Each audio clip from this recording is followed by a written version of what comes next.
টানা কয়েকদিন ধরে ইরান ও ইসরায়েলের মধ্যে চলমান হামলা ও পাল্টা হামলা ঘিরে এবার ইরানকে কঠোর হুঁশিয়ারি দিলেন মার্কিন প্রেসিডেন্ট ডোনাল্ড ট্রাম্প। তিনি জানিয়েছেন, ইরানের সম্প্রতি চালানো হামলার সঙ্গে যুক্তরাষ্ট্রের কোনো সম্পৃক্ততা নেই। একই সঙ্গে তিনি হুঁশিয়ারি দিয়েছেন, ইরান যদি যুক্তরাষ্ট্র বা এর স্বার্থে আঘাত হানে তাহলে ওয়াশিংটনের জবাব হবে অভূতপূর্ব ও নজিরবিহীন।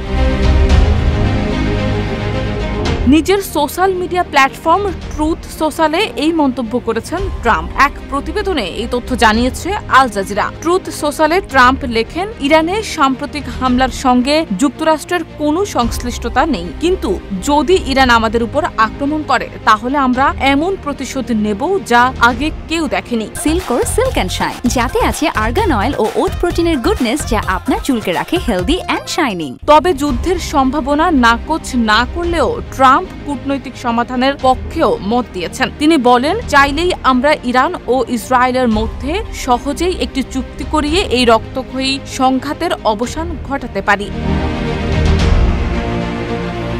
এই মন্তব্য এমন এক সময়ে সামনে এলো যখন ইসরায়েল ও ইরানের মধ্যে সরাসরি সামরিক সংঘর্ষ চলছে। শুক্রবার ভোরে ইসরায়েল তেহরান সহ ইরানের একাধিক পারমাণবিক ও সামরিক স্থাপনায় বিমান হামলা চালায়। এরপর ইরানও ক্ষেপণাস্ত্র ও ড্রোন ব্যবহার করে ইসরায়েলে পাল্টা জবাব দেয়। যদিও যুক্তরাষ্ট্র এখনো এই সংঘাতে সরাসরি অংশ নেয়নি, তবে দেশটি মধ্যপ্রাচ্যে তাদের সামরিক প্রস্তুতি জোরদার করেছে এবং আঞ্চলিক মিত্রদের সঙ্গে ঘনিষ্ঠ সমন্বয় রাখছে। বিশ্লেষকদের মতে ট্রাম্পের এই মন্তব্য কেবল ইরানকে সতর্কবার্তা নয়, বরং বর্তমান সংঘাতের কূটনৈতিক সমাধানের জন্য এক প্রকার চাপ। তবে বাস্তব পরিস্থিতি বলছে যুদ্ধ এখন একেবারেই দোরগোড়ায়।